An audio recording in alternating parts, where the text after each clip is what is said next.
Deer মামুর বেটা রিয়াসাদ আজিম Sami not out Noman. তোমরার প্রশংসা করও লাগে, তোমরার প্রশংসা না কইরা হয় না।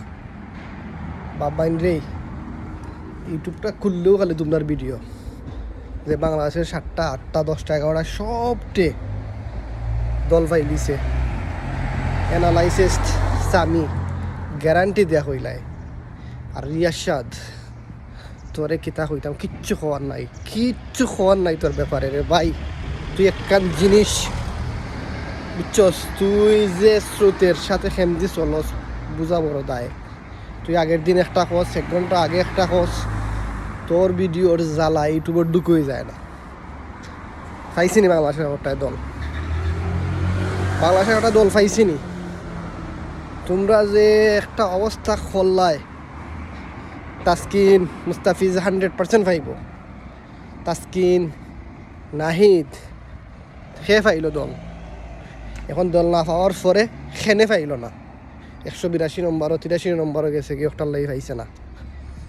আর কত কিছু হইতায়, আর কত ব্যবসা করতায়। রিশাদ 1 নম্বর একটা দালাল বাংলাদেশের, কিচ্ছু খাওয়ার মতন নাই, কিচ্ছু কিতাব হইতাম কিছু খাওয়ার মতন নাই।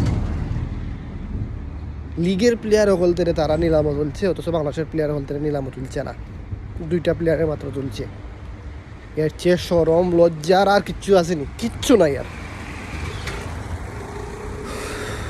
আমি আপসেট, বড় আশা লইয়া আসলাম যে তার ভিডিও সিডিও দেখিয়া, খেলা টেলা একবারও দেখি না এখন, যে হয়তো আর নাম উঠবো আর বিট হইব দেখি, কিন্তু দেখিয়া খাম খাজ ফালাইয়া আমি দেখছি। কিন্তু এখনও তারা লেকচার থামছে না।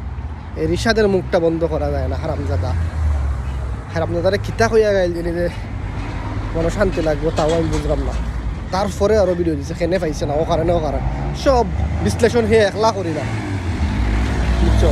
আসলে IPL বাংলাদেশের কোনো প্লেয়ারে দল না পাইলেও রিশাদে পাইছে, সামি নট আউট নোমান আরও যত দালাল আছে সবটে পাইছে।